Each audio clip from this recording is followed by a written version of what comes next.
Union Public Service Commission, UPSC, is the central recruiting agency in India. It is an independent constitutional body in the sense that it has been directly created by the Constitution.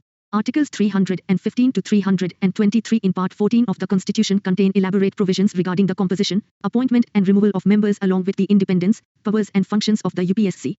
Composition. The UPSC consists of a chairman and other members appointed by the President of India. The Constitution, without specifying the strength of the commission, has left the matter to the discretion of the President, who determines its composition. Usually, the commission consists of 9 to 11 members including the chairman. Further, no qualifications are prescribed for the commission's membership except that one half of the members of the commission should be such persons who have held office for at least 10 years either under the government of India or under the government of a state. The Constitution also authorizes the President to determine the conditions of service of the chairman and other members of the commission. The chairman and members of the commission hold office for a term of 6 years or until they attain the age of 65 years, whichever is earlier. However, they can relinquish their offices at any time by addressing their resignation to the President. They can also be removed before the expiry of their term by the President in the manner as provided in the Constitution. The President can appoint one of the members of the UPSC as an acting chairman in the following two circumstances: 1. A. When the office of the chairman falls vacant, or B. When the chairman is unable to perform his functions due to absence or some other reason. The acting chairman functions till a person appointed as chairman enters on the duties of the office or till the chairman is able to resume his duties. Removal. The President can remove the chairman or any other member of UPSC from the office under the following circumstances: A. If he is adjudged and insolvent, that is, has gone bankrupt. B. If he engages, during his term of office, in any paid employment outside the duties of his office. Or C. If he is, in the opinion of the President, unfit to continue in office by reason of infirmity of mind or body. In addition to these, the President can also remove the chairman or any other member of UPSC for misbehavior. However, in this case, the President has to refer the matter to the Supreme Court for an inquiry. If the Supreme Court, after the inquiry, upholds the cause of removal and advises so, the President can remove the chairman or a member. Under the provisions of the Constitution, the advice tendered by the Supreme Court in this regard is binding on the President. During the course of inquiry by the Supreme Court, the President can suspend the chairman or the member of UPSC. Defining the term misbehavior, in this context, the Constitution states that the chairman or any other member of the UPSC is deemed to be guilty of misbehavior if he A. is concerned or interested in any contract or agreement made by the Government of India or the Government of a state, or B. participates in any way in the profit of such contract or agreement or in any benefit therefrom otherwise than as a member and in common with other members of an incorporated company. Independence. The Constitution has made the following provisions to safeguard and ensure the independent and impartial functioning of the UPSC. The chairman or a member of the UPSC can be removed from office by the President only in the manner and on the grounds mentioned in the Constitution. Therefore, they enjoy security of tenure. B. The conditions of service of the chairman or a member, though determined by the President, cannot be varied to his disadvantage after his appointment. C. The entire expenses including the salaries, allowances and pensions of the chairman and members of the UPSC are charged on the Consolidated Fund of India. Thus, they are not subject to vote of Parliament. D. The chairman of UPSC, on ceasing to hold office, is not eligible for further employment in the Government of India or a state. 2. E. A member of UPSC, on ceasing to hold office, is eligible for appointment as the chairman of UPSC or a state public service commission, SPSC, but not for any other employment in the Government of India or a state. 3. F. The chairman or a member of UPSC is, after having completed his first term, not eligible for reappointment to that office, i.e., not eligible for second term. Functions. The UPSC performs the following functions. A. It conducts examinations for appointments to the All India Services, Central Services and Public Services of the centrally administered territories. B. It assists the states, if requested by 2 or more states to do so, in framing and operating schemes of joint recruitment for any services for which candidates possessing special qualifications are required. C. It serves all or any of the needs of a state on the request of the state governor and with the approval of the President of India.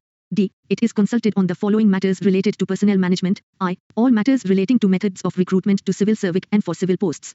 2. The principles to be followed in making appointments to see services and posts and in making promotions and transfers from one service to another.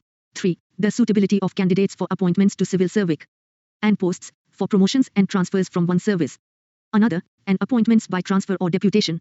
T. Concerned departments make recommendations for promotive and request the UPSC to ratify them. 4. All disciplinary matters affecting a person serving under the Government of India in a civil capacity including memorials, petitions relating to such matters. These include censure, severe disapproval, withholding of increments, withholding of promotions, recovery of pecuniary loss, reduction to lower service or rank, demotion, compulsory retirement, removal from service, dismissal from service. 4. V. Any claim for reimbursement of legal expenses incurred by civil servant in defending legal proceedings instituted against him in respect of acts done in the execution of his office duties. 6. Any claim for the award of a pension in respect of injuries sustained by a person while serving under the Government India and any question as to the amount of any such award. 7. Matters of temporary appointments for period exceeding a year and on regularization of appointments. 8. Matters related to grant of extension of service and or employment of certain retired civil servants. 9. Any other matter related to personnel management. The Supreme Court has held that if the government fails to consult UPSC in the matters mentioned above, the aggrieved public servant has no remedy in a court. In other words, the court held that any irregularity in consultation with the UPSC or acting without consultation does not invalidate the decision of the government. Thus, the provision is directory and not mandatory. Similarly, the court held that a selection by the UPSC does not confer any right to the post upon the candidate. However, the government is to act fairly and without arbitrariness or mala-fides. The additional functions relating to the services of the Union can be conferred on UPSC by the Parliament. It can also place the personnel system of any authority, corporate body or public institution within the jurisdiction of the UPSC. Hence, the jurisdiction of UPSC can be extended by an act made by the Parliament. The UPSC presents, annually, to the President a report on its performance.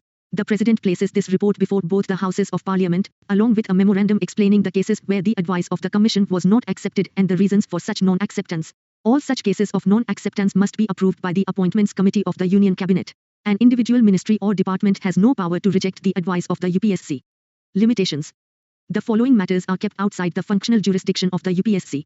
In other words, the UPSC is not consulted on the following matters: a. While making reservations of appointments or posts in favor of any backward class of citizens. b. While taking into consideration the claims of scheduled castes and scheduled tribes in making appointments to services and posts. c. With regard to the selections for chairmanship or membership of commissions or tribunals, posts of the highest diplomatic nature and a bulk of Group C and Group D services. d. With regard to the selection for temporary or officiating appointment to a post if the person appointed is not likely to hold the post for more than a year. The President can exclude posts, services and matters from the purview of the UPSC. The Constitution states that the President, in respect to the All India services and central services and posts, may make regulations specifying the matters in which it shall not be necessary for UPSC to be consulted. But all such regulations made by the President shall be laid before each House of Parliament for at least 14 days. The Parliament can amend or repeal them. Role. The Constitution visualizes the UPSC to be the watchdog of merit system in India. It is concerned with the recruitment to the All India Services and Central Services Group A and Group B and advises the government, when consulted, on promotion and disciplinary matters. It is not concerned with the classification of services, pay and service conditions, cadre management, training, and so on. These matters are handled by the Department of Personnel and Training, one of the three departments of the Ministry of Personnel, Public Grievances and Pensions 5. Therefore, UPSC is only a central recruiting agency while the Department of Personnel and Training is the central personnel agency in India. The role of UPSC is not only limited, but also recommendations made by it are only of advisory nature and hence, not binding on the government. It is up to the Union government to accept or reject that advice. The only safeguard is the answerability of the government to the Parliament for departing from the recommendation of the Commission. Further, the government can also make rules which regulate the scope of the advisory functions of UPSC 6. The emergence of Central Vigilance Commission, CVC, in 1964 affected the role of UPSC in disciplinary matters. This is because both are consulted by the government while taking disciplinary action against a civil servant. The problem arises when the two bodies tender conflicting advice. However, the UPSC, being an independent constitutional body, has an edge over the CVC, which is created by an executive resolution of the Government of India and conferred a statutory status in October 2003. Table 43.1 Articles related to UPSC at a glance. Article No. Subject Matter. 315 Public Service Commissions for the Union and for the States. 316 Appointment and term of office of members. 317 Removal and suspension of a member of a public service commission. 318 Power to make regulations as to conditions of service of members and staff of the commission. 319 Prohibition as to the holding of office by members of commission on ceasing to be such members. 320 Functions of public service commissions. 321 Power to extend functions of public service commissions. 322 Expenses of public service commissions. 323 Reports of public service commissions. Notes and references. 1 added by the 15th Amendment Act of 1963. 2 in 1979, the Supreme Court upheld the validity of appointment of A.R. Kidwai, a former chairman of UPSC, as the governor of Bihar. It ruled that the office of the governor is a constitutional office and not an employment under the government. 3. When a member of UPSC is appointed as its chairman, he holds the new office for 6 years or until the age of superannuation, whichever is earlier. 4. The difference between removal and dismissal is that the former does not disqualify for future employment under the government while the latter disqualifies for future employment under the government. 5. In 1985, a new full-fledged Ministry of Personnel, Public Grievances and Pensions was created with 3 separate departments. These are Department of Personnel and Training, Department of Administrative Reforms and Public Grievances, and Department of Pensions and Pensioners' Welfare. 6 such rules are known as the UPSC exemption from consultation regulations. P. 44 State Public Service Commission.